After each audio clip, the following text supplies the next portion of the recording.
pledge allegiance to the flag of the United States of America and to the republic for which it stands, one nation, under God, indivisible, with liberty and justice for all. What an Evelyn Wood speed reading class? What's that? I'm just teasing. He was in a hurry to finish. Okay, yeah. No Katie's there. Who's in a hurry? Yeah. Oh, no, I have no sense dragging it out, I'm all for it. I'll tell you one thing, that neither one of you can, is that I remember the Pledge of Allegiance before it was in the God, Before it was what? one nation under God. Oh, was yeah, I told- can't say that. We said it without one nation under God. You okay? all right. Selectman Talbot will not be able to make it tonight, so What's that? I think I'm gonna be, we don't have a lot of things on the agenda, do you? No. it doesn't appear. I was about to publicly read it off. Okay. On our agenda, we have the employee handbook continuation and old and new business. This is our heavy agenda, although, did you have something you wanted to say before you leave, Roger? No?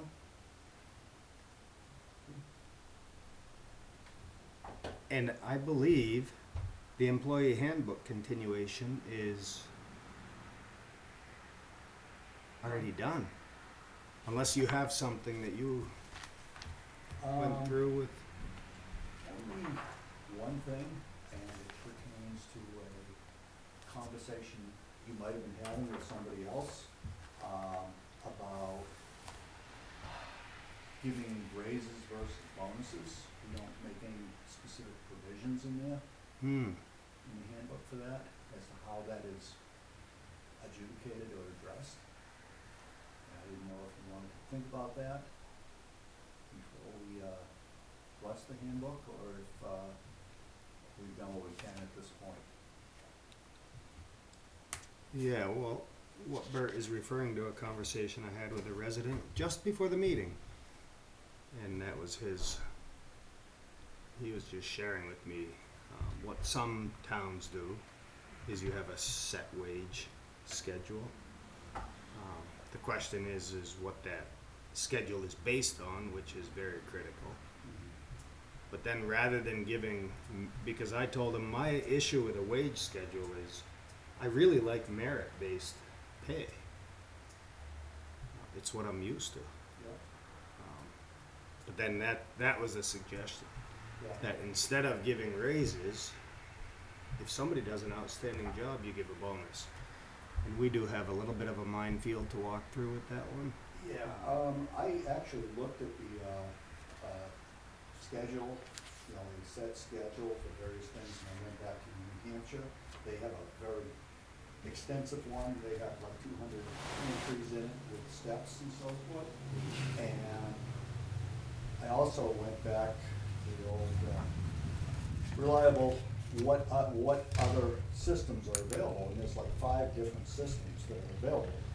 One is a step program, 2 is a merit-based program, 3 is a earnings-based, which we can't really do in a government situation.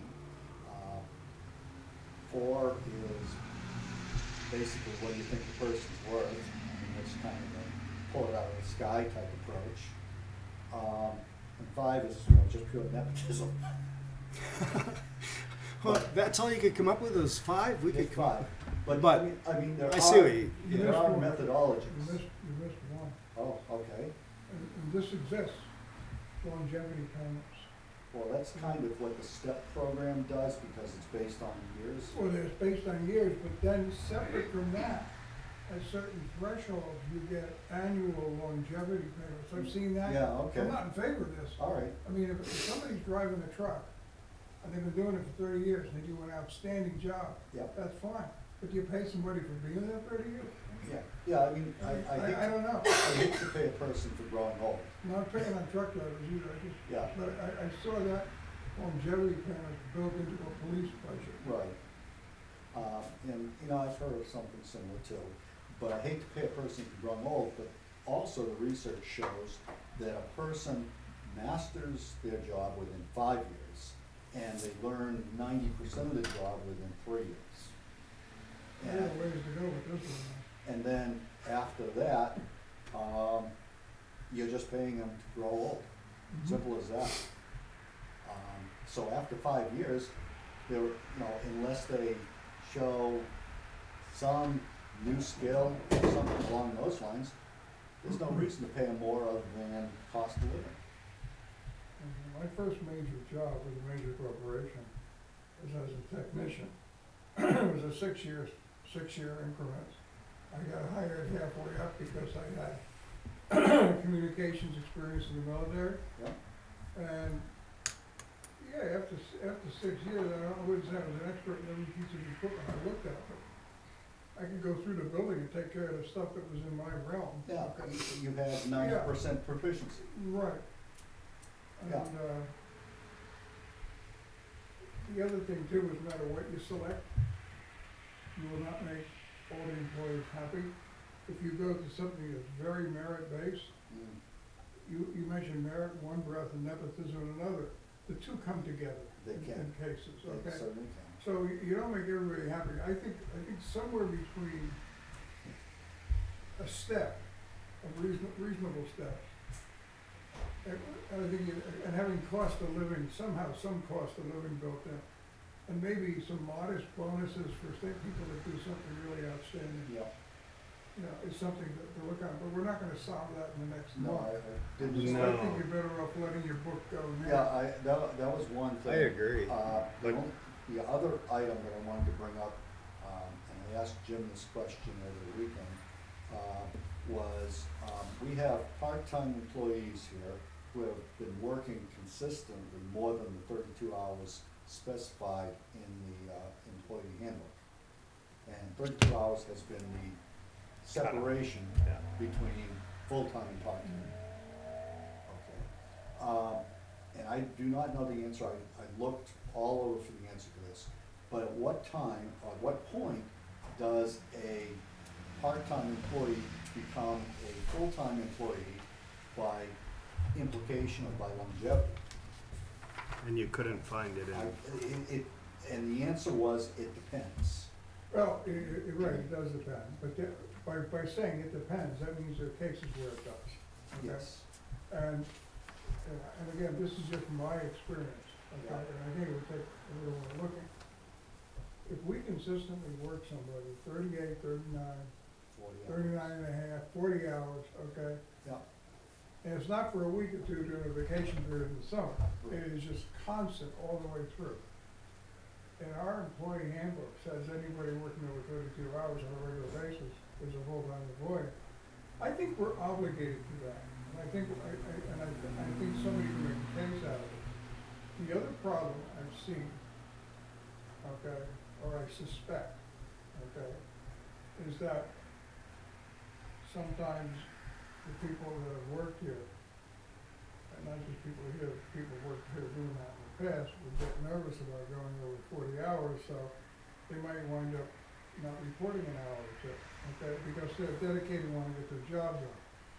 That cannot happen, that's a violation of labor law. We Yeah. gotta report, hourly people have to report the hourly rate, they can't come in here, for example, if you know, you take the secretary who works for the Board of Assessors and the planning board, okay?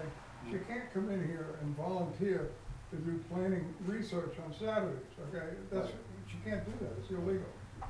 She's an hourly paid employee, you or I can, Yep. and you're elected, and I'm an employee, but I'm salaried. So I think it's something that needs to be addressed, and quite frankly, when we get to the budget, it will be addressed.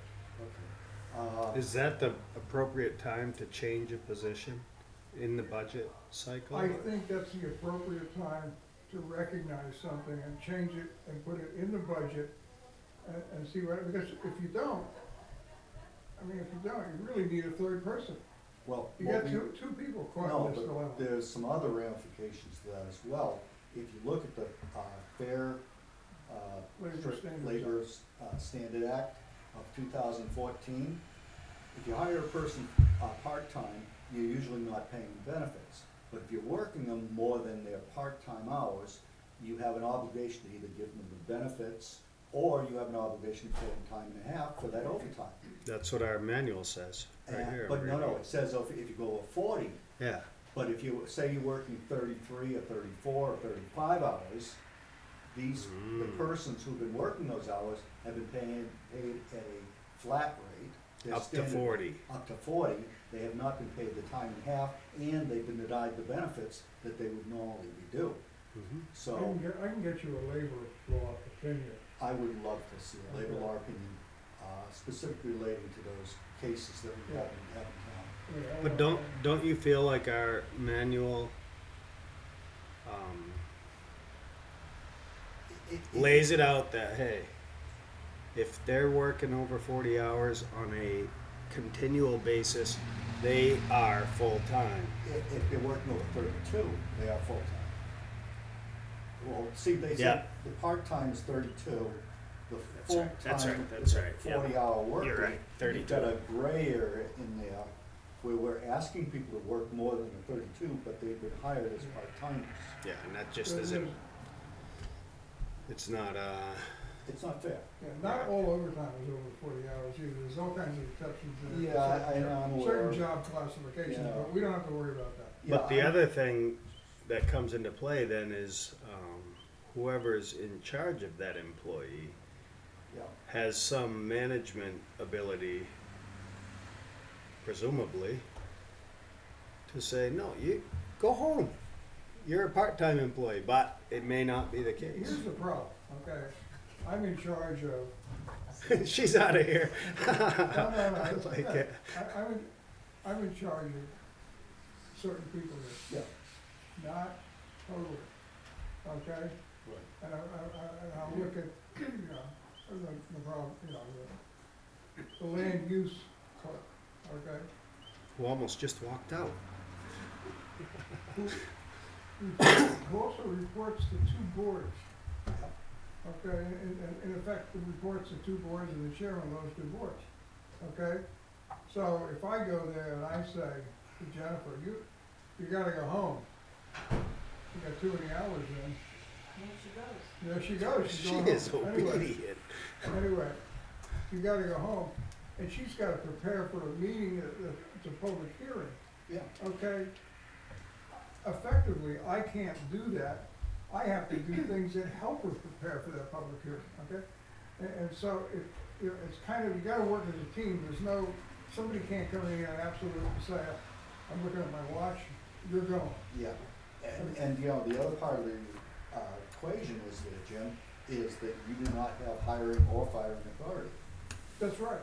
That's true. But do you agree that the handbook itself lays it out? It does. It Pretty does, clearly. other than that little gray area that we just discussed. But as far as in here, In there, it does not, it leaves that gray area to interpretation. And that's a legal interpretation, and we may, as a town, have obligations to those. I will look into that. so you're curious if this, under part-time employees, if this time in excess of 40 hours might legally need to be 32? Well, no, the 40 hours is okay for full-time I said, employees. no, I'm talking part-time. Part-time, if they work more than 32, we need to address that in some way.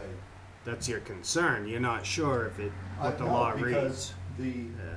legal opinions, I got one from the IRS, I got one from the state of New Hampshire, and then I looked for other sources, which was the Fair Labor Standards Act, and all of them disagreed slightly as to what the obligations of the employer were, and the bottom line was, it depends.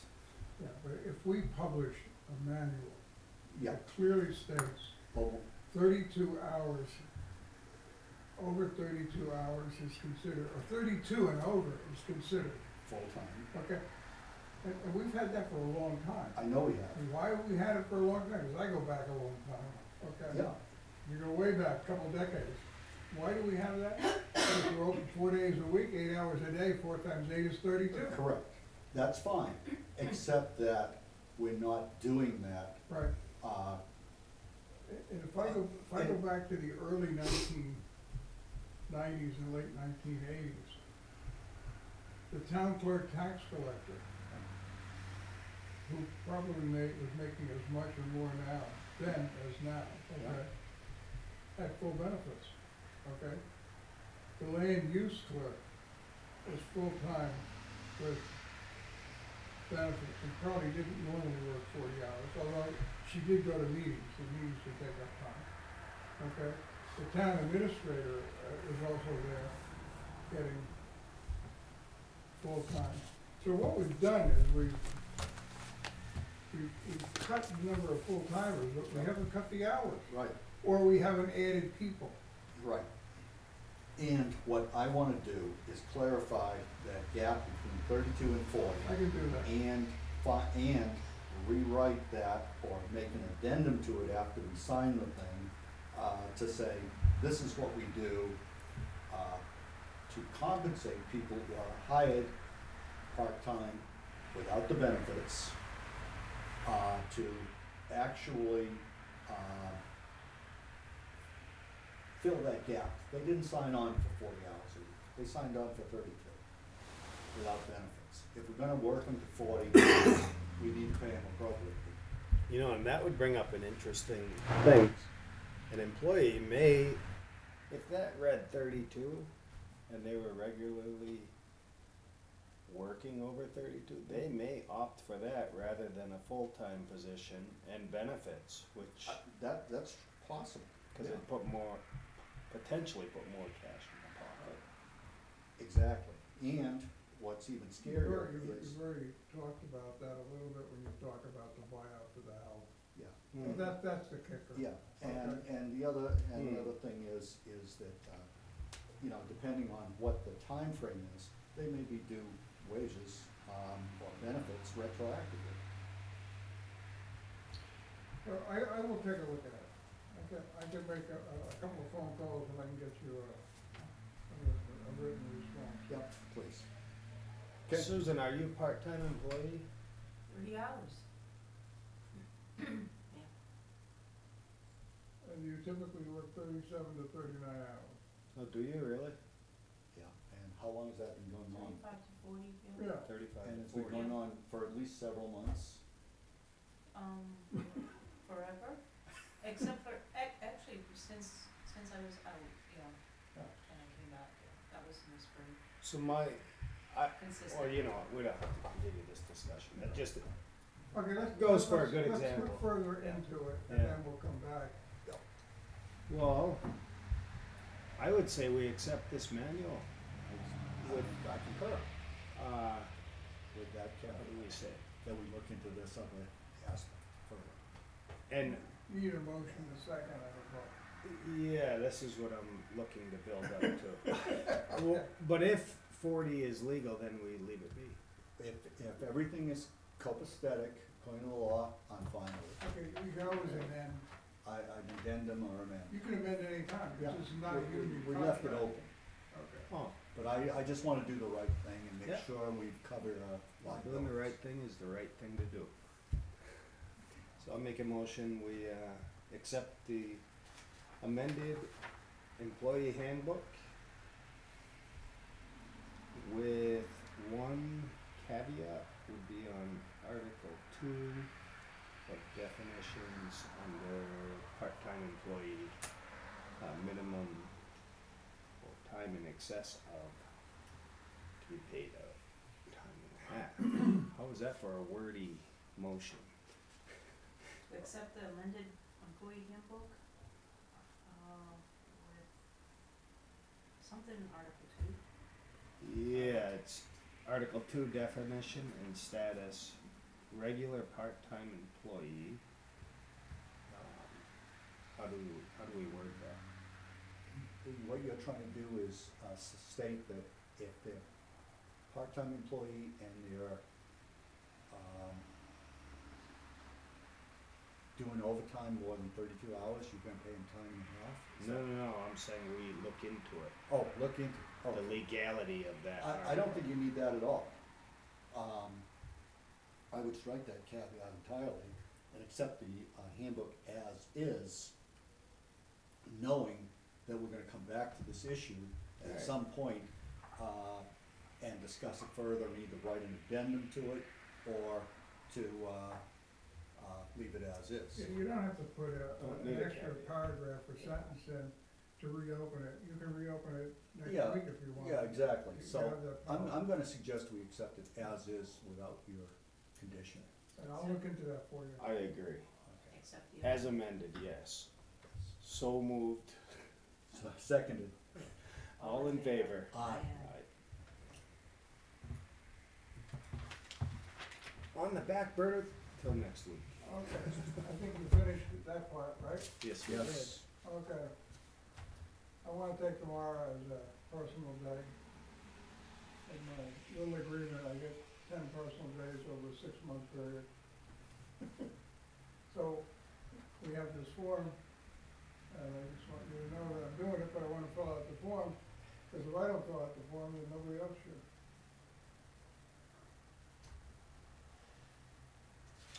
Okay. I agree, I'm taking it. I was waiting for you to say that. Also, I do have a couple of things to ask you about, and to let you know. Building number 2, okay? I think you all know this, but I just wanna make this for the record.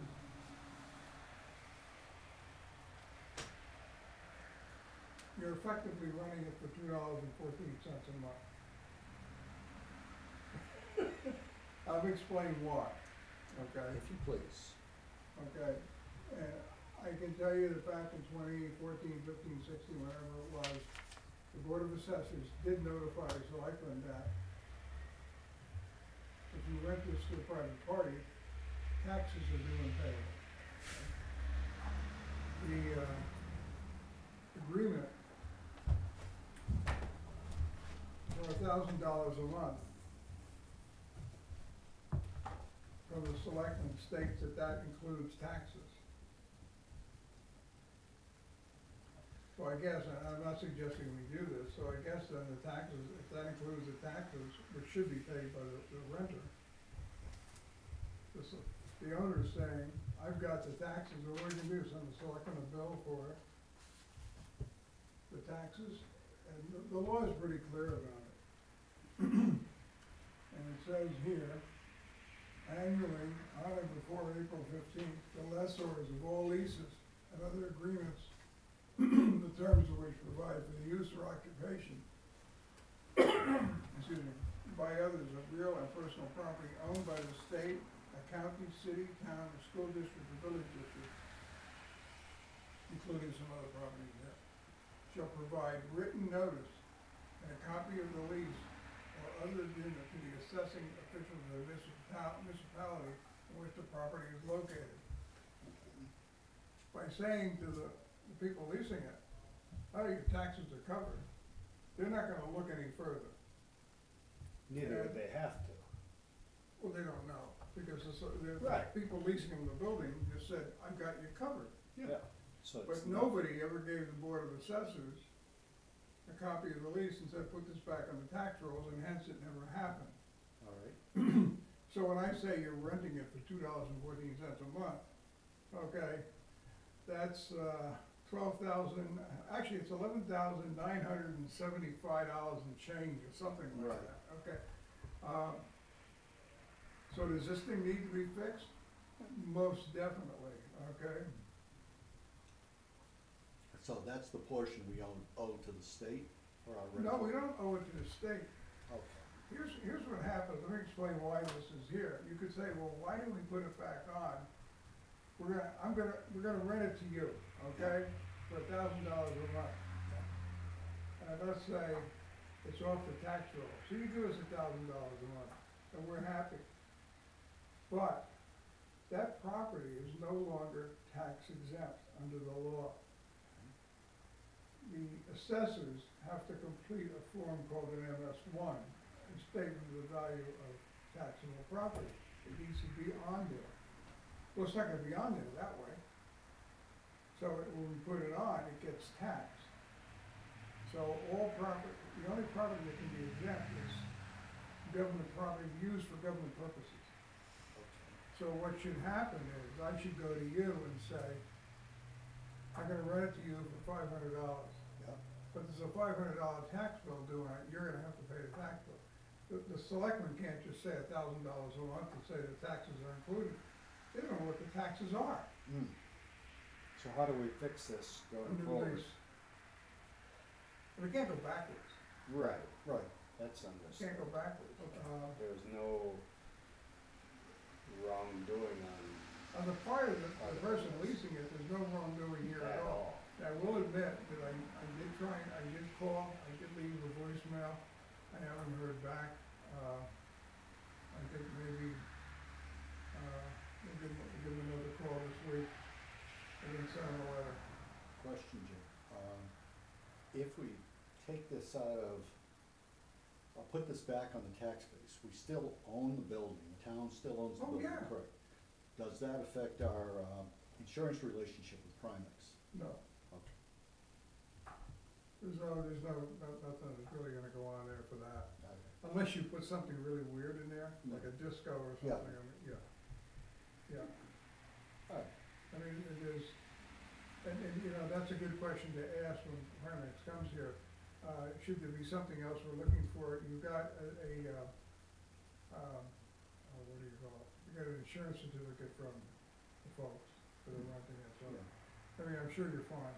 Yeah, I mean, the material that they have stored is pretty inert, and they, you know, it's not like the fire hazard. You know, it's aluminum discs and stuff, and drums. So we need to pursue that, and I believe you can only rent it for 1 year at a time, Legally. legal, rent Oh, it for 1 okay. year at a time. Right. You can rent it with an understanding that it could be renewed for 2 more years. Right, options for 2 more years. But, which is what I think it was rented at. Yeah. Okay, but it was, not terribly well done, okay, so. Anyway, the taxes, yeah.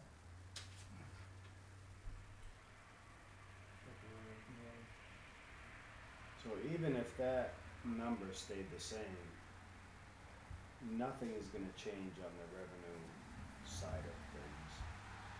Well, I think $1,000 a month for renting that building is probably cheap. If you own some storage. Yeah, right, but I'm just saying, Yeah, it's all gonna be a matter of where we're gonna see these numbers going forward. Right. You know, one number should come in as taxes, the other number should come As rent. as rent. Other than increasing the revenue from the rental, there isn't gonna be a big deal on our tax base. It's no impact, just because. But there's a procedure, and then where you have the big deal, it's not a super big deal. Where the deal is that we're not reporting all our taxable property.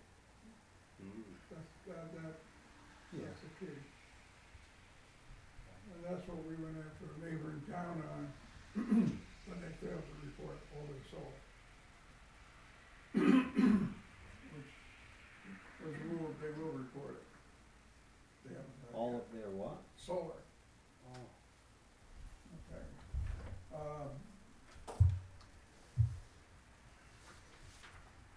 What else have I got? Oh, the other thing too that's come to several people here in the office. I don't think we know the answer, but we think everybody should know about it, because everybody would get, selectmen would get questioned, and we don't want you to get blindsided. We all know the convent was sold. The Down on sisters, Skin Cat? huh? On- Yeah, near there. Yes, I know where it is. The nuns are gone, the sisters are gone. Okay. It was bought by a private individual from Westminster, Mass., who is a member of a church in Lunenburg. It's back on the tax roll, it's not owned by a church. But they wanna use it for housing Afghan women and children on a temporary basis while they're finding suitable residences in other places, transition. And when they bought it, they were quite aware of what the sisters were doing. The sisters were also housing people that needed help, mostly obviously women, okay? So, except for where the women are coming from and what their specific needs are, there's some differences, but the idea is the same. And so the only thing we told them that they should probably have the fire chief go in and take a look, a fire safety inspection, but it's the same use. It's not a Motel 6 or anything. I mean, Yeah, but, here's the kicker on that, Jim, and I was not aware the sisters were renting out or providing that service. But the folks up, there was a chocolate place up here on, or a candy store here on Porterhill Road. I don't know if you ever frequented it or not, but they make great chocolate. And they were gonna turn the place into a bed and breakfast. And they couldn't turn it into a bed and breakfast because they couldn't meet the fire codes, i.e. they needed a sprinkler system. Which was fairly expensive to retrofit. This place may have a similar problem. Well, we suggested to the fire chief to find out. The thing is that it's a continued use Yeah, but, without a 1 year or 2 year gap. yeah, but what I'm I mean, suggesting, I it know may the have been answer an to that. illegal use to start with. It may have been to house transients, may have been an illegal use to start with. Probably not, because it goes back into the 1980s when we had no rules. Yeah, but, wow, I would There be. may be some state laws or something Yeah, like that. I'm just concerned about fire codes and, it's pretty far out there. And Well, we've given it to the fire chief for it. let's leave it at that. Okay. And But we if you didn't would see it follow as- up on that and ask Yeah, her for we a didn't see it as a report. planning board issue. They're not gonna do a site plan on the place, they never did. No, but, Is that who would take care of it? Planning board? Well, you'd have to go to a ZB, if you were gonna open up something, yeah, if you were gonna build a building right. and call it transitional shelter housing or something like that, Mhm. you're gonna build a building. You'd have to go to the ZBA, cause for a special exception, then you'd have to go to, probably the planning board for a site plan, or could. But this was all done a long time ago. Yeah, I understand it's been So- in, And when they bought it, and now, in fairness to them, they've been writing everybody they could find in the town office, okay, about, this is what we wanna do, do you have a problem, that sort of thing. yeah, So there's nothing underhanded. They also know that it's gonna be taxable. yeah. It's not owned by a church. I mean, I'm in support of it, it is the concept. I'm just concerned, about not our liability, but public safety. And we'll leave it in the fire chief's hands, and if she could get back And to us. that's where it was headed today And anyway. if she could get back to us sooner, that would be appreciated. I just want you to know about that. So when you say it was given to everybody in the town office, does that include the planning and zoning board? Are they aware of this? I have no idea. I don't know, Is that the her first view I've of heard of it, but. Yeah, it's first Well, time. it's people working here. They reached out to me and Jen, who are representatives, if you will, of the planning board and the zoning board. Hmm. Was it brought up to, the chair or in a meeting or anything, do you know? It was not yet.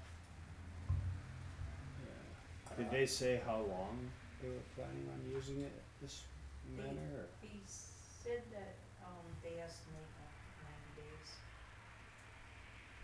So I don't think it's 90 days and they're done, but probably the rotation will be 90 days. And obviously, it's not something you would run for 20 years.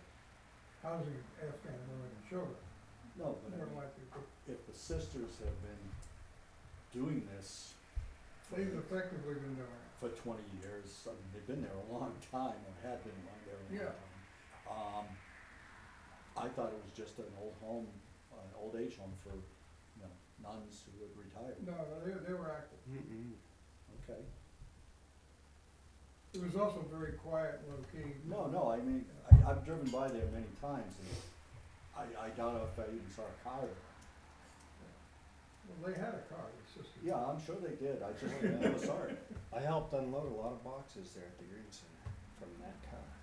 Got to meet some of the nuns. Yeah, they were nice people. Very nice. And some of their stuff I took home. They're good.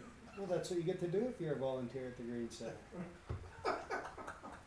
You get So first we- dibs. You do, that's the only perk. Yeah, that's right.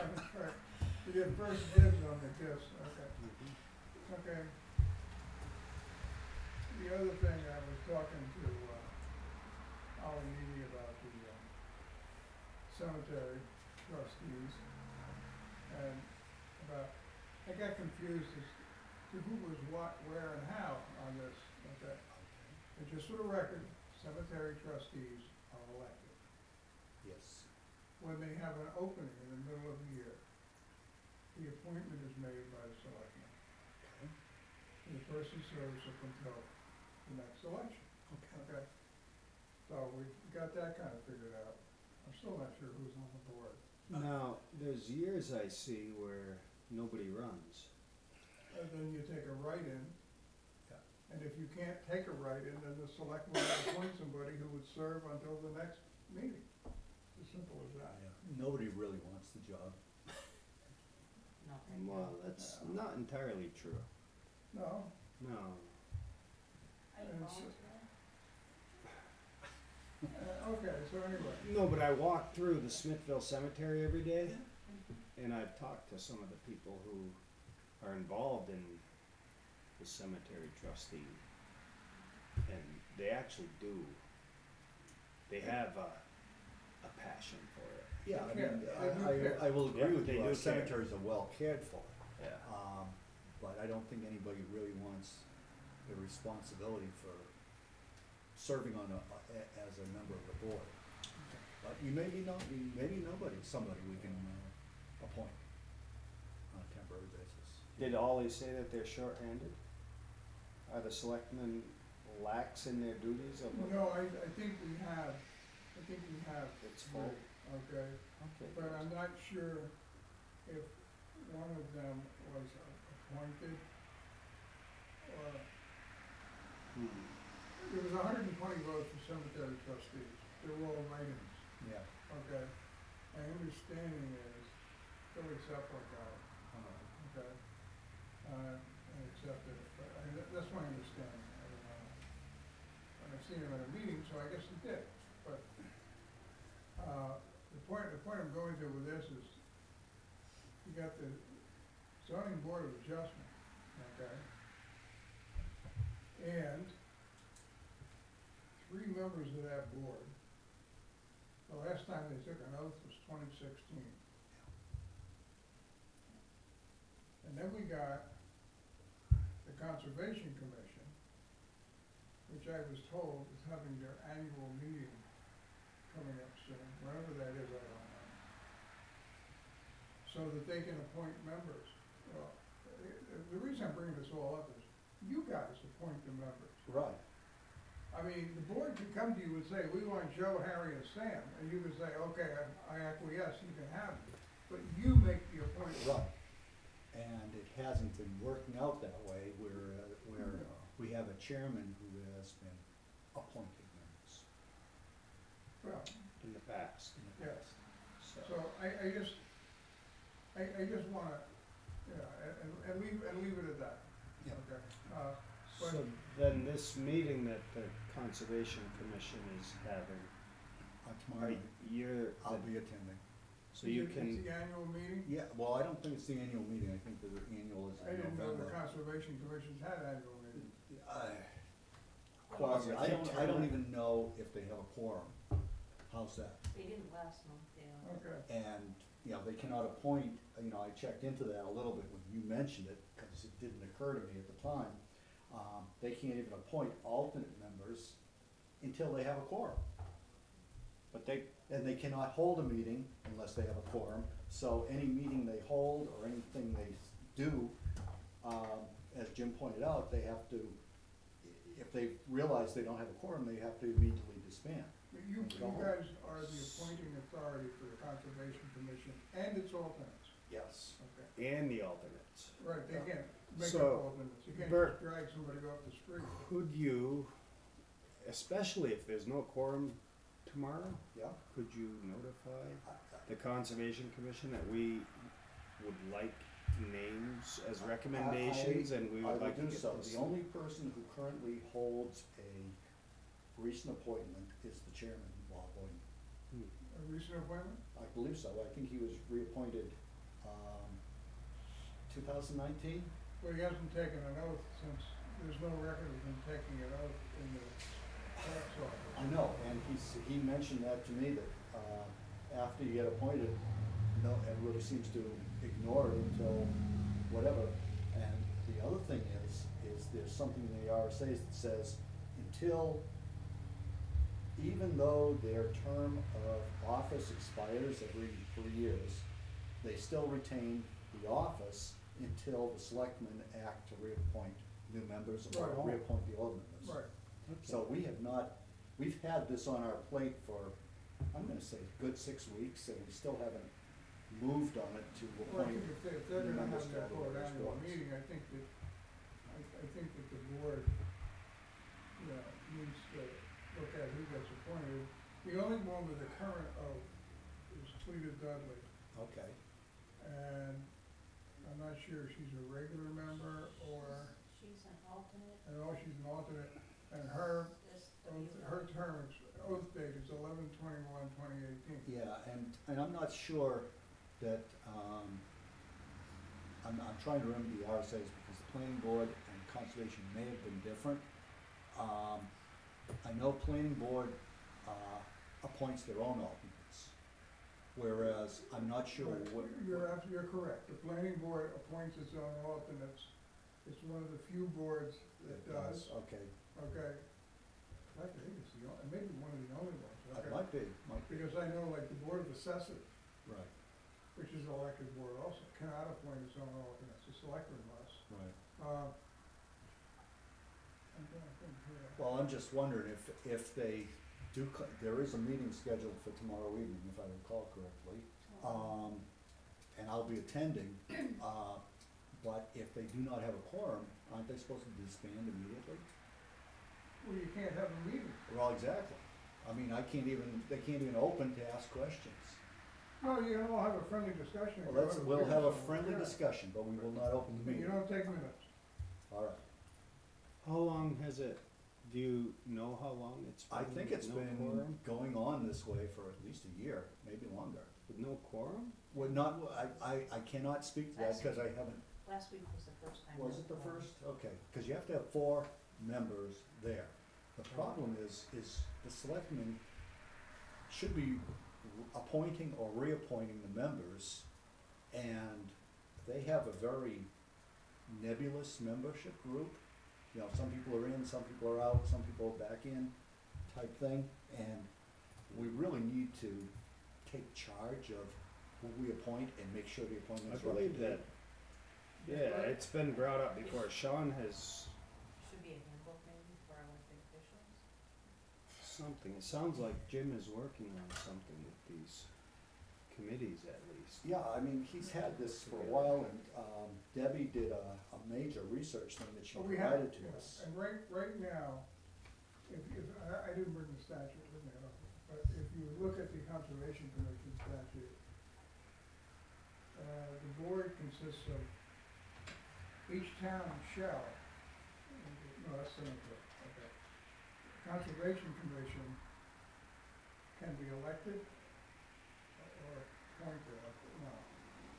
It can be elected, Or Or Ours appointed. is appointed, it can, or the selectmen have the right to dissolve it and assume the duties themselves. right, but there's it can have 3 to 7 members. Right. It appears, I say appears, 'cause I don't know, that they have 5 members.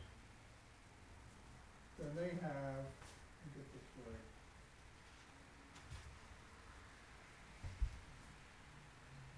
Let's see if I can find it. I'm reading the RSA.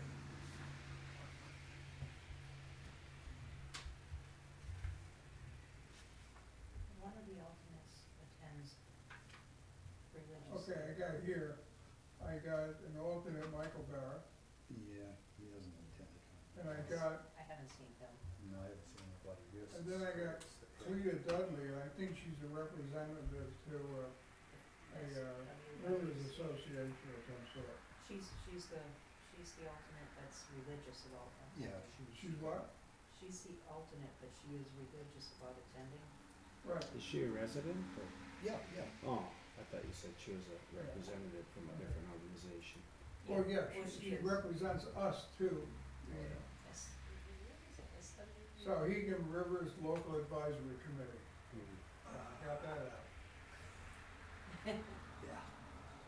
Sorlac. Sorlac, you can pronounce that, but anyway. And then after that, I got 1, 2, 3, 4, 5 people, so it looks like we got a 5-member. So you need 3 members, And but I it's, don't know what we're set for. I don't know if we're supposed to be 7 or 5. I thought it was a 7-man board. It can be 3 to 7. I Right. don't know what we established. I don't remember either. Because it happened long before me. Is that right? When was it adopted? The Conservation I Commission? think Does this anyone is know? late 60s, early 70s. Yeah. When the tree huggers first came out of the woods. So anyway, I just, okay. I wanted to mention, I just wanna make, I guess the point I'm trying to make is, there's things that you guys control that you need to make. I'm not saying you should point other people or do anything different, but you need to understand that you're the boss, you control it. Who's on that board So I wanna add to should be a your reflection commission of your, notes. Yeah, well, we have zoning board, we have conservation, and I think there might be a couple others in there that we should be appointing to. is the zone, you need to look at the zoning. You wanna Well, go to the I zoning? believe I am the only member of the Heritage Commission currently. There's another one. However, I'm in talks with Debbie Shew. She's very interested in joining it, and so we've talked off and on, and hopefully kicking off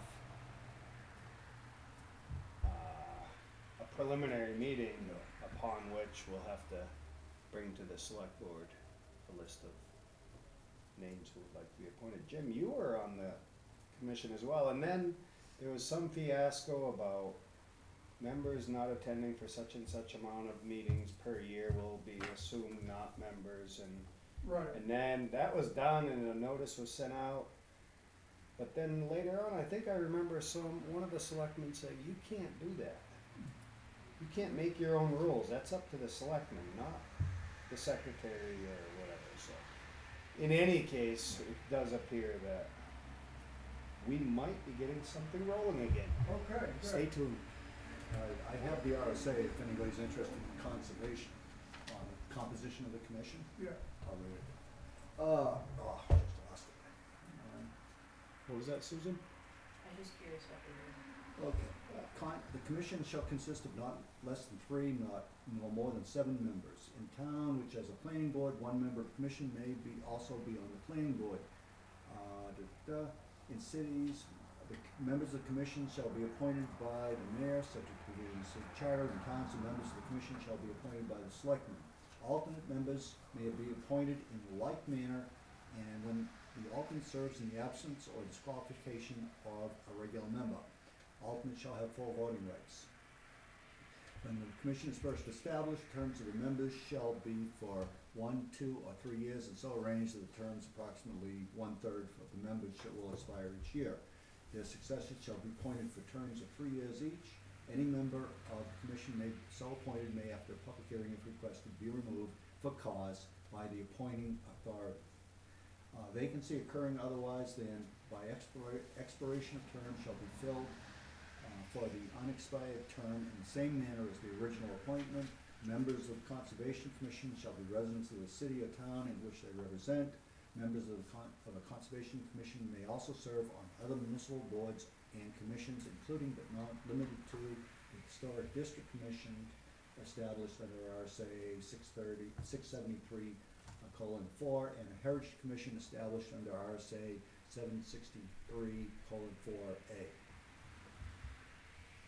So, yes. pretty clear. Yeah, very clear. So No, the no board, There's no so, ambiguity there. so the Conservation Commission may not appoint alternates. That is also a job of the selectmen. Right. Yeah. The dangerous thing is when a board thinks it can appoint an alternate on the fly. Well, You grab somebody out of the. the only board that I know of I'm that not can, saying they're doing it here, but I mean, planning board. yeah, Okay. so, Susan asked what the Heritage Commission does. The only thing we have is on the town website. That was the only direction, which is to increase public awareness and appreciation of our historic properties and places. To that end, the commission shall inventory the community's cultural resources, conduct research, publish findings on structures or areas of historical significance to our community. And this next part is what I have learned this year. I learned that this was why the Heritage Commission was originally set up. The commission may receive gifts of money and property, both real and personal, in the name of the town, subject to the approval of the selectmen. And so there was a push to get that old town hall back in use. And I think this was years ago when this Heritage Commission was first founded. And then somebody said there's a lot of grants available, and so they applied for grants, just residents did. And they said, no, you need a Heritage Commission. And so that started the Heritage Commission. However, it can be more than that. And what piqued my interest on it was increased public knowledge or awareness of the history of the town. But as Bert can attest, we kind of floated around. Fran and Mark got a lot done with the old town hall, but then it was kind of, Well, the kind of selectmen didn't stopped. seem very enthusiastic. Well, Bert he would come to the meetings and tell us we should just rip that thing down or sell it to Sturbridge well, Village. here's the problem, is we have no water, no sewer, and you can open the back door without encroaching on somebody else's Yeah. property. It's all solvable. And it is, and in fact, Selectman Vieser made leaps and bounds progress on them fronts, He tried, which needs to be picked up. but he never got, Never official, but he cracked open a lot of doors he that did. we should follow There's up a on. way to crack open a lot of doors and get them wide open too. Yeah, Oh, Yeah. there was a lot of positive response from the abutters. okay, yeah, all right. So, but that's. I mean, But but, see, if butters, that would make it well, work. yes, exactly, but I have heard rumors only, that, the abutters, actually ended up turning us down. One for a septic system and two for a well tank on the old town hall. You may be right. And I don't know that for sure. And I think maybe we should reach out again to the abutter for the septic system. The well situation is a little bit different, because when you start utilizing a facility for more than 25 people and using well water, all of a sudden you've got a public well Yeah, situation. Here- There's a public water supply across the street. Correct. Here's the thing with it all, though, is I believe that the Heritage Commission could pick this discussion up and run with it so that the select board doesn't have to worry about all these nuances, or at least can get a lot of them fleshed out before it comes to the select board, so. Well, That's the hope. I mean, That is the hope. I would be delighted to find a way to save that building. Mm-hmm. But we've been pounding at this thing for 5 years, to my recollection. And we have made zero progress other than spending $30,000 to replace the foundation on the thing. Well, that's a major step. It is a major You step. can't even say zero progress anymore, because a foundation is kind of foundational Well, to a well, building. it was gonna flop over if we didn't. Yeah, so that's us. And we're obligated to maintain our buildings. But, you know, you don't need a septic system there. Holding tank. You don't have any place to put it. A lot of these things, though, Bert. No. Bert. Where, under the foundation? Bert. Front yard. No, you don't have a front yard. Bert, Between the front door and the. if I road. may, You don't have. a call to front yard. order You here. don't own it. Call to order. Where's my gavel? Would you like it? This is something that we're hopeful that the Heritage Commission can work out, so that we don't have to go around and around with. Yeah. I hear what you're saying, and I heard otherwise than what you heard. Okay. I heard positive, but both of us are second hand, so Yeah. it's no good. We gotta get first hand. Yeah, we. And not only word, but at some point in writing. Well, in that case, Jason, would you nominate 5 people to the Heritage Commission so we can get that thing back on track? We're gonna have a get together. We Okay. can't really call it a meeting No, because I- we have no quorum, but there's interested people.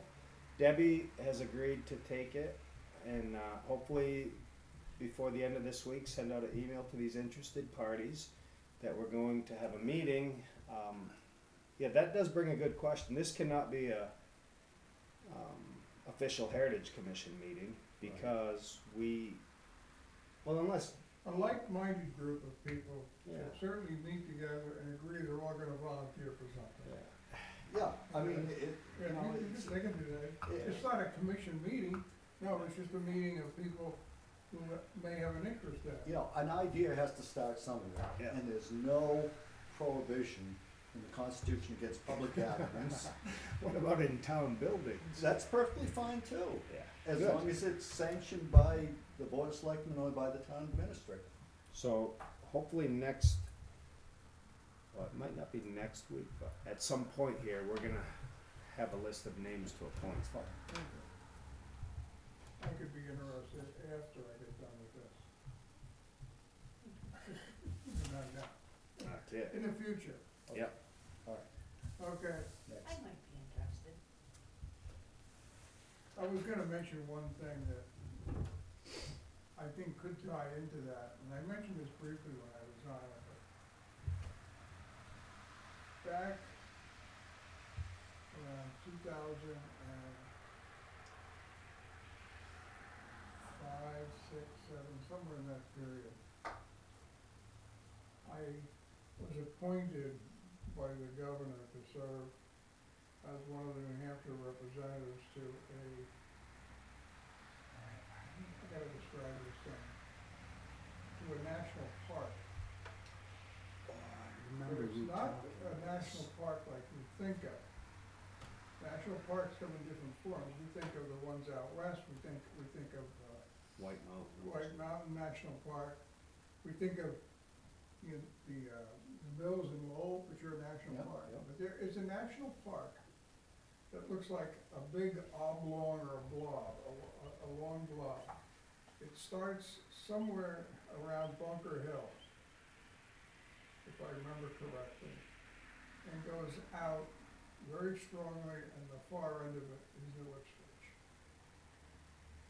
It covers towns that have an association together. We have, historically, we have a big association with like Ashby, Ashburnham, Townsend, Groton, Concord.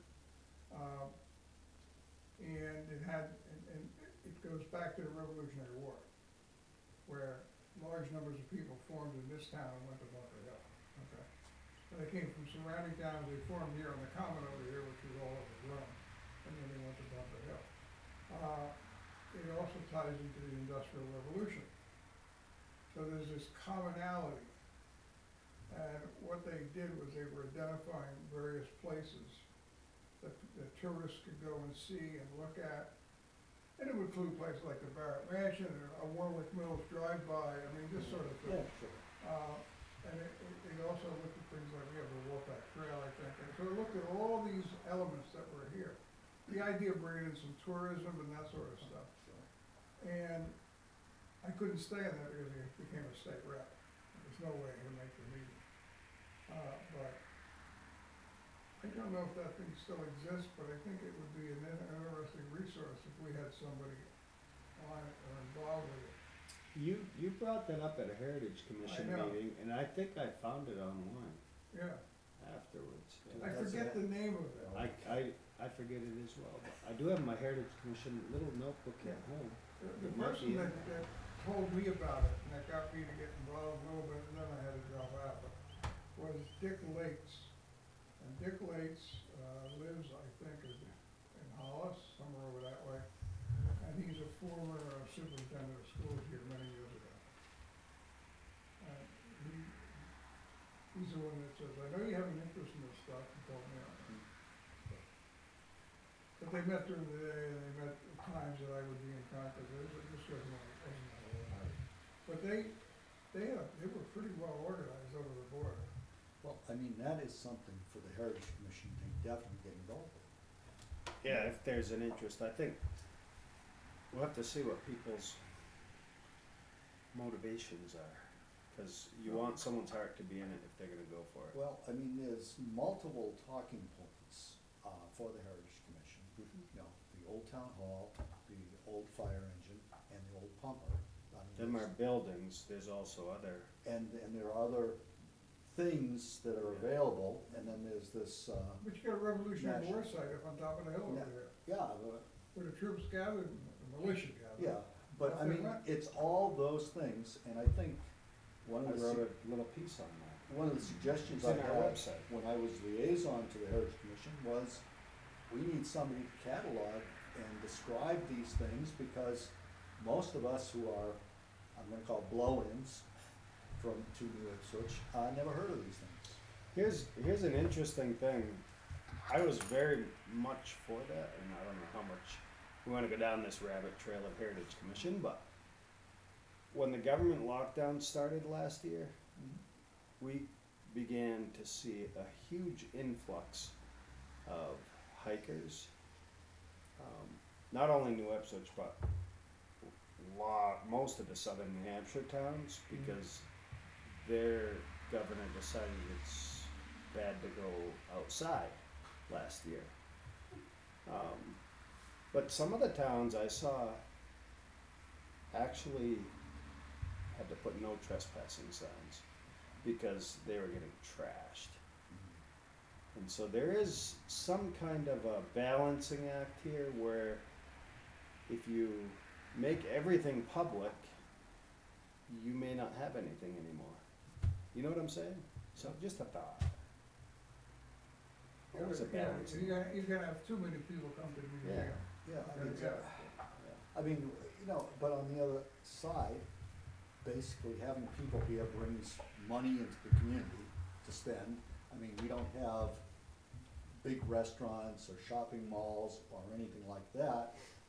But at one point, a community development program was discussed here in town to attract businesses, to attract more residents, to attract,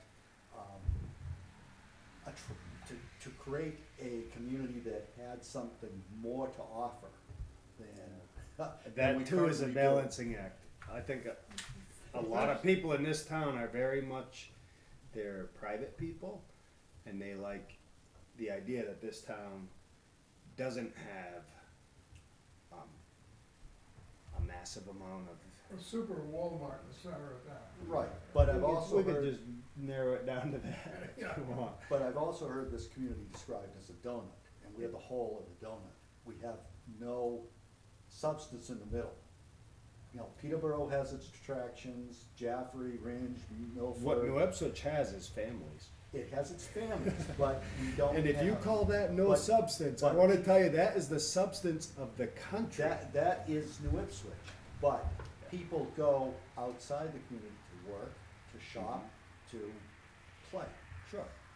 But we come back here to sleep. Yeah, so it's like a big subdivision.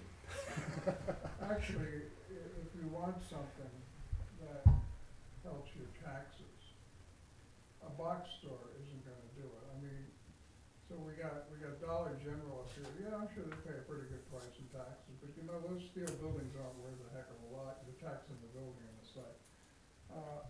What I've seen that makes a big difference, and I learned this a long time ago when I was very young, and I saw them build a place called Heritage Village in Southbury, Connecticut. It instantly turned the town into one of the lowest tax rate towns in the state. I'm sure they've invented ways to raise money, but since then, but what it was a very nicely done clusters of condominiums for seniors 55 and over. Now, I'm not saying we replicate that model, but if somebody put in a subdivision here with maybe a 9-hole golf course and a swimming pool, and just said, okay, this is for seniors, it would be astronomically great for the property tax, for one reason. These are empty nesters, Yep, okay? no kids. These are people that are gonna pay your school tax, but they're not gonna send anybody there, Yep, okay? And you know, and quite frankly, 'cause my wife and I looked around a lot of things like that, there's hardly anything around you. There's a few subdivisions in other towns, like over toward Londonderry or, you know, Pelham in that area. Yep. But, and they're all super high priced, okay? And there's nothing there, it's just a couple of streets and some houses, but you know, you have a, you know, like a center, like a fitness center or something, or like a little community center as part of it. I think you could sell those things out in no time. well, I mean, one of those things was proposed out there on the far side, for, I think it was 22 or 24 units, approved by the zoning board. I think you were on the board at the time, when it was approved by the zoning board, for a senior living center, for a number of units. Bruce Simpson, I guess, was the advocate for it, USA Properties, and nothing ever came of it. The guy owns 94 acres out there, and, he originally proposed a subdivision and then this senior living area, and it just kind of died on the vine. Yeah, I'm not talking about an assisted living center, I'm talking about a place where, Well, no, it was more than assisted, it wasn't really assisted. no, I know. You're talking more like what's across from Newest Mall right now. It's a housing little more development. spread out, What's that? a little more spread out. But that's similar, isn't that a Right, 55 right. and up? No, I think that's anybody. Oh, is it? Oh, yeah. Did it start off that way though? Do you recall? No, it was never 55 and over. Oh, funny. Yeah, you Well, have to, I Do think it they was. have like what Jim is saying, do they have like a No. pool and a gym? No, No, it's a just small subdivision Yeah. with a cluster of houses up toward the road and a lot of open backland behind it going down the hill. and you have to be careful as how you find that, because, you cannot discriminate due to age. You have to be very careful with the legalese. Yeah. But anyway, okay. Yeah. All right. Did you have anything else, Jim? No, other than, I think I mentioned the bird. The trustees of trust fund are also coming in next week. Yep. They're gonna look for 3 warrant articles to dissolve 3 piles of money they're holding that have no purpose anymore. Are they big piles? 2 of them come up around $58,000. Oh wow. And It's not nothing. And the third one is the ministerial fund, which we thought we couldn't dissolve, because we saw it as a trust fund, and our trust funds, as we know them, come from private sources. But I have a book on my desk of town meetings from 1811 to 1830 or 40 or something like that. Anyway, I've gone through. 1824 is the date we have on this thing, and it's public money. Yeah. But because it was very obvious that they had a school fund, they had a ministerial fund, and what they decided to do in 1824 was, they had money in the ministerial fund, they would use the income to pay the minister, and they voted that. And to go back before it, they're voting money for the minister. So, So these were set up by the town. Oh, yeah. yeah, what a lot of people don't realize is these towns were like parishes in Louisiana. You couldn't have a town unless you had a settled minister. Yeah, I believe the first permanent structure on this town was a church, if I remember. Yeah, I mean, if, the, trustees would do us the kindness of drafting those amendments, we'd be Well, more the than happy trustees will to, draft the amendments. They're consider gonna them. me to draft. They're right out of the textbook. they should be fairly Yeah. simple. And so, and it's to return it to the general fund. It's simpler to do that then it needs to repurpose the money, and then you need a 2/3 vote. Yeah, Okay, I mean, but to put it back in the general fund, it's, I mean, the ministerial fund is quite, it's nice, but it costs more to administer than it's worth. all right. So, and I will mention that, and I'll bring it up, is an Elizabeth Barrett fund. Yeah. Purpose of the fund, which hasn't been used in many years, is to give money each year to the selectmen to do whatever they damn please. Yeah. And we're gonna suggest you buy the fish with it. Buy the fish. Buy fish? Huh? That we buy fish? That you buy, and it's separate from tax money. It's separate from tax money. Then the other thing that the town doesn't think of much is, but the electric light company was sold, and it's like $125,000 was the original amount. The money from that, in interest, is to offset taxes. It's not, so if nobody uses any of that money to offset taxes, they're not using the fund. So we gotta get on track with that. Oh, that sounds good. Betty may have found a couple of others too. Wow, somebody's doing their homework. Yeah, That's, we. must be fun digging through them old, Well, that's why I town didn't wanna meeting. get off that. You know, Oh, instead of doing that. Benji likes to do that. oh yeah, so do I. And that was it then? That's kind of it. Oh, last item. I got a, letter template, which is easier than me writing it, although I knew it had to go in it. I wanted to make sure in case we have, any issues with selling tax deeded property, that we have the boilerplate for the letter that goes out, defendable by the guy we would call to defend it. And, so we'll be sending those out this week. There's, I think, 5 of them that have to go out.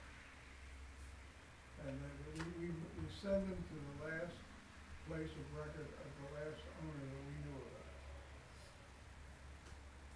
Certified return receipt and collected. One of those properties is still occupied by the former owner, and I would expect that there will probably be some activity as a result of that. Yeah, well, we need some, police, assistance on that. I've already inquired.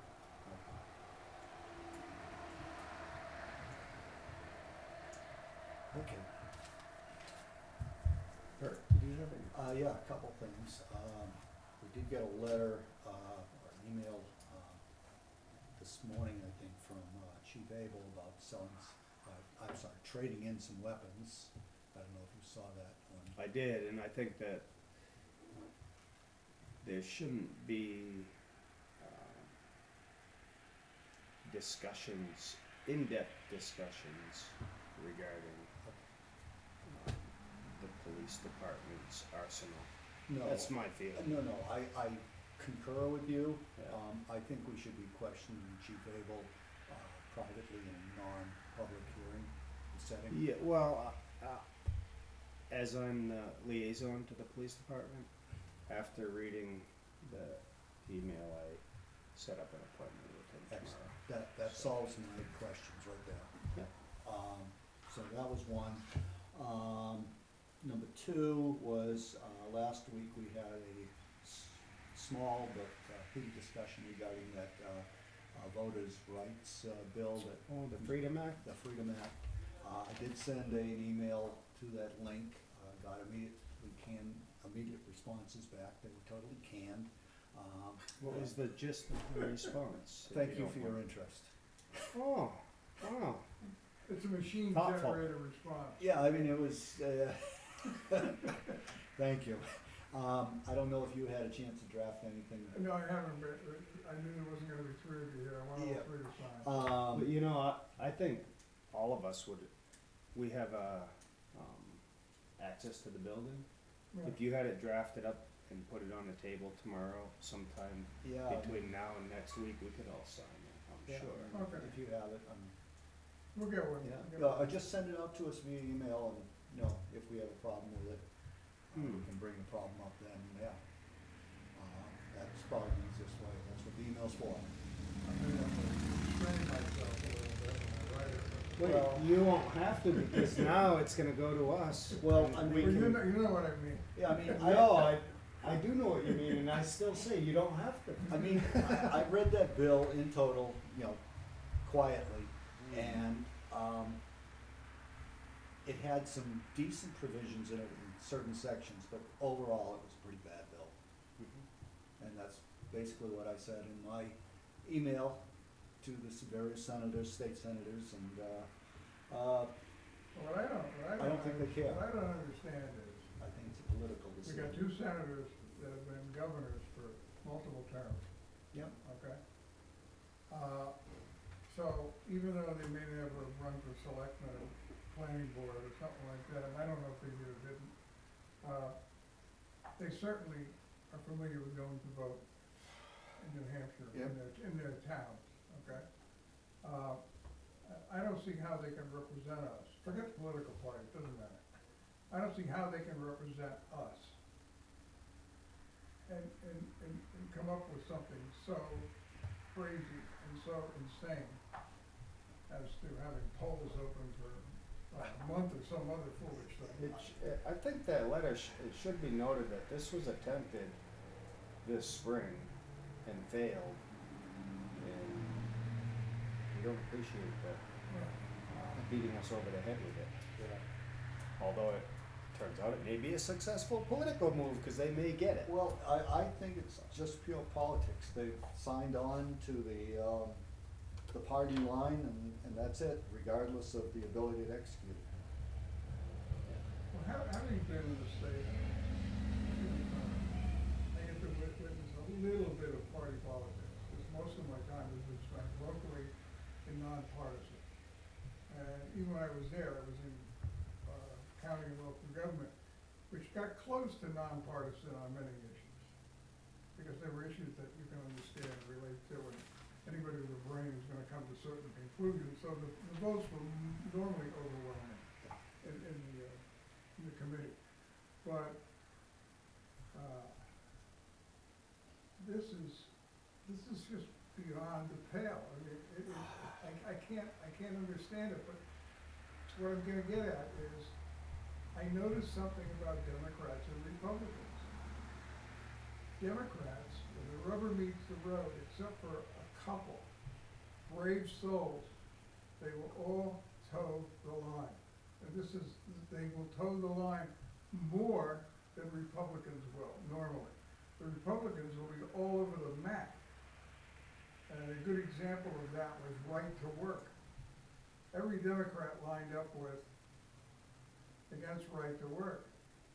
Not all the Republicans, they were all over the place, and we had a huge majority, okay? I mean, and so Republicans are more independent-minded and harder to corral. It's like herding cats. Yep. The Democrats, the top ones, it's more like herding sheep. Well, I don't wanna refer to our senators well, as you know, sheep. I'm going to disagree with Jim, only because and I won't disagree with that observation may be suitable to the past, but right now, there's so much inter-party squabbling on both sides Oh, I know that. I don't think anybody knows which direction they're heading. I mean, they can't figure it out themselves, you know, how the heck are we supposed to as, you know, It be becomes more bystanders? pronounced when you have a Senate that's 50-50. Mhm. Okay, then a couple of radicals Yeah, that's right. can do something. But, you know, when I was a state rep, when the Republicans were in control and the Democrats were in control. I'm just giving you an observation Yeah. of how it lined up. But New Yes, Hampshire, there was always dissension internally on each yeah, side. but New Hampshire's always been a pretty 50-50 state, you know. Historically, Yeah, would you agree with that? you think it's been more conservative? It tends to lean a little conservative, but not over the edge. I can give you an example, See, that's what I'm saying, it's almost 50-50. but are you familiar with the history of the statue of Franklin Pierce? I am not. Okay, there's a statue of Franklin Pierce at the state capitol. The Democrats wanted to put one up there for years. don't forget, he was president before the Civil War, okay? Some people say he helped start it, but anyway, so anyway, he was truly one of the worst, he was the worst president in the 19th century. Well, he was pretty bad. Yeah, so anyway, somewhere around 1918, 1917, or something like that, something happened. The Democrats took control, they hastily put up a statue. So they got the statue there, okay? Then the Republicans came back. So the Republicans were, I mean, they were gentlemen about it, they weren't gonna take the statue out of there, but they always fought it. And so the Democrats came over to the statue. They didn't mow the grass around it. It was surrounded by brush. So finally, not too many years ago, they cut all the brush down, this is the way I understand it. So the statue now stands there, okay? And so, it took them like a generation or more, or 2 generations from the Civil War to the early 1900s to get the statue, and then it was surrounded by brush. It's an interesting story about the statue. Sounds like it belongs on the Hampshire Chronicle. And with, What a heritage. yeah, and really, with all the tearing down of Civil War statues, especially Confederate statues, one of the greatest proponents, believers in slavery was Franklin Pierce. He didn't own a single slave. His vice president was from Alabama and owned more slaves than anybody else in the state of Alabama. And Pierce saw slaves as private property. And I'm just wondering why. Why his statue I still stands? wonder why it still Look at stands. this whole Republican still has some, let's get rid of that thing. Yeah. They should have never put it up. I'm not, No, I know you're and not. it's saying what I'm saying, I'm not for tearing statues down or defacing anything. But it's just that there's a lot of funny things that go on that don't make sense. Amen to that. So That's it. that was quite the door you cracked open there, Bert. Well, you know, I have that talent. It's a gift. You do. I wonder if there should be other letters written.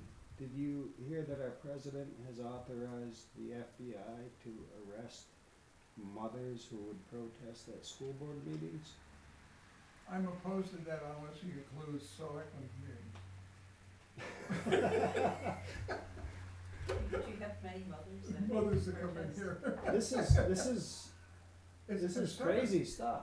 It, This Voter Freedom Act is crazy. The infrastructure bill is that's crazy. The Family Act, we could write a lot of letters if we wanted to. we certainly could. Yeah. I don't know how far. I just kind of, I understand where you're going with that. I'm just wondering if it's within our purview as selectmen, or we should resort to our private citizenship status.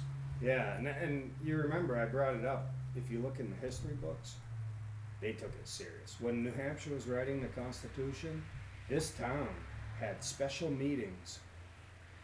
The whole city, I believe it was. Now I should be careful what I quote because history is often elusive, but they would meet and discuss, and they sent delegates up there, and the delegates would come back, and they put a lot of effort into both the state. They did. I mean, you Yeah. read like the book I was going through on Hang the Minister, and look at the stuff, okay? These were serious people. They had a committee for this and a committee for that, and, I mean, they really looked like they were trying to get it right. Yeah, they did. Well, I mean, you And know, now we have all these layers that we're But- trying to take care of, and like you pointed out, there's 1,000 fires that we actually need to be fighting. well, yeah, And- and they're local, they're right in our backyard. Yeah. I think it makes sense. Maybe there's some things the selectmen, we have a nonpartisan form of government, okay? You should remain nonpartisan unless it affects the town The directly. community, yeah, which And, this does. for example, the voter thing, Yeah. that affects the town Yeah, directly. our ability to We, operate. Yeah. we're gonna just tell them we can't do it, we're not gonna do it. Not only that, the people that take care of our voting make us quit. I mean, the moderator told me he wasn't gonna do this. I mean, what you do is they all resign. Well, and if the selectmen were to be held to the letter of the law, you may find the same thing with the selectmen. Yeah, I mean, Who wants to I give up mean, it's 50 bad hours enough and parking there for 12 hours, you know, during the elections, and I've done it, on several occasions. And, but to have to sit there for 15 days? No, it isn't gonna happen. And yet here we sit for free. Oh, don't get me started there. I think it's more like minimum of 52 days by the, What's that? the Board of Selectmen. Yeah. Anyways, that's neither here nor there. Anyway, If we didn't like it, don't be so Alright. crazy to accept. let's chase a different rabbit hole. All right, Well, that's that was what- all you had? That was it. What do you got? I had a resident come up to me and ask if it would be possible for us to get a parking ride area on, from some of the town's thousands of acres that the town owns. A park and ride. So currently, if you go to the newest mall, if you drive past the newest Oh, mall, yes, it's like a parking ride there. in front of that small town treats, you'll Yeah. see, well, this is all the contractors meeting. It used to be down when 1808 wasn't in use, that was utilized. But I don't know, I haven't spoke with the landlord of, the owner of newest mall, if they're, Well, have you, well, no, I'm gonna take this back. I have seen US Mall filled pretty much to the gunnels, with parked cars, you know, Mhm. during certain events that they hold in that green square. okay, that's where an event is taking Yeah, place. when an event is taking place. Most of the time, the parking is pretty open.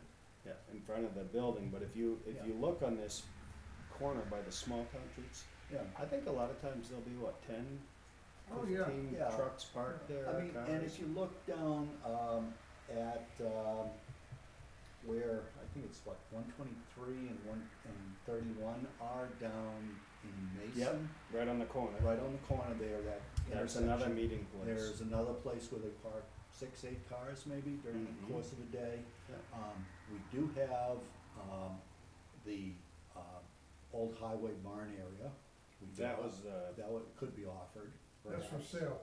I know it's for it's, sale. it's slated to be on the auction block. That's gone? Okay. This is why I brought this up, was that, that's a possibility to put on the warrant before it goes on the auction block. If the selectmen thought that this was an idea worth well, I looking mean, into.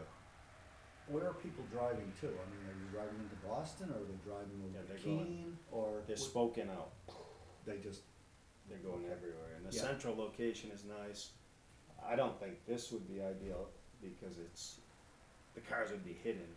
yeah. Nobody really is comfortable with that, you'd want Yeah, them near, and we already have heavy equipment coming back and and forth. you'd have the Oh, highway. there's garage. times there's some big stuff when you're paving and. things Yeah, like that. that Oh, yeah. goes in, yeah. I'm wondering maybe the parking, lot down by the ball fields? I mean, that could But in work the summer- off-season. but in the summer, Summertime, there it's- isn't enough There isn't parking enough for the as it events. is. No, and then in winter, you'd have to plow it. Yeah, and it isn't plowed in the winter, is it? Well, it probably gets The plowed lower to some lot degree, yeah. is, Yeah, did you have I'm- something, Susan? The sidewalk there, I mean, I know you don't wanna go back there with all the trucks, but the sidewalk there? yeah. This side lot where I always park? Yeah, we use that for residents to come to meetings and so forth. But that would be, But not typically the every day. meetings are outside of business hours. Sometimes. Yeah, It would still get a little crowded. Yeah, I've seen Does it, it get I've crowded? seen it busy. I No, mean, that would be, I mean, the thing is, I mean, we have all this This acreage end of in the town. parking lot down here What? could hold some cars. Down over here? Yeah, this end, right? but then it's out from. It's out Clear from view. public view, subject to vandalism, and that's the on, problem. on town property, which we would want the liability. And I think that the reason I bring it up, and again, I haven't talked to the owner, but it seems like these are townspeople using private property, Yeah. and it's been ongoing as long as I've been alive. Is there, Oh, I yeah. met at Newest Mall when I was 16 and jumped in my boss's van. Yeah, Yeah, but is there a complaint from the owner? that's a good question. well, The owner doesn't mind it, well, does the owner know about it? Is the other question. owner must know about it. Well, not necessarily. I mean, Then you got more room when the ice cream wagon leaves. yeah, but, you know, still, So, I don't think we have the right to obligate private land. But We we're can not, ask, but we're not obligated. but we're not even involved in it right Yeah, now. I What mean- I'm saying is if we set up something, and I'm not even advocating for it, but the highway garage is the most obvious. it is obvious, but I don't think it's as practical as we'd really like it to be In so far But as ideally, for traffic and, placement of vehicles and other. well, the vehicles. garage would have to go. Not The get highway, that. the old highway barn is a mess. Yeah, That site is a pretty blighted looking site. If you knock the building down and really throw some gravel out and park it, it's still gonna be blighted, okay? Yeah. Yeah. and you still have to plow it in the winter to provide the parking and, I mean, It was I'm not just a- sure I wanna it was obligate just the a- town to Yeah. anything like that. We have yet to finalize the auction, Yeah. so Yeah. something to think about when we're going Consider over it. it for the final. get the-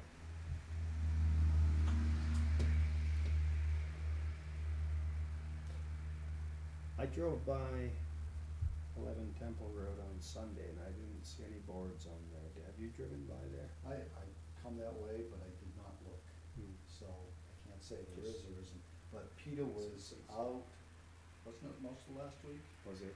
Yeah. He was asked and he said he'll take care of it, so, Oh, good. okay. So the message got to The him. message got there. That's all. I was- Just, he probably needs a reminder. Maybe. I'll drive by after the meeting. And I'll find out, but I'm not gonna tell you. They didn't board it up, he falls through the door, breaks his leg. Oh, yeah. And, yeah, I think that was all that I had. I was gonna bring up the senator's letter as well. Can I have a motion to adjourn? Move we adjourn. I'll second Oh, All in I favor? have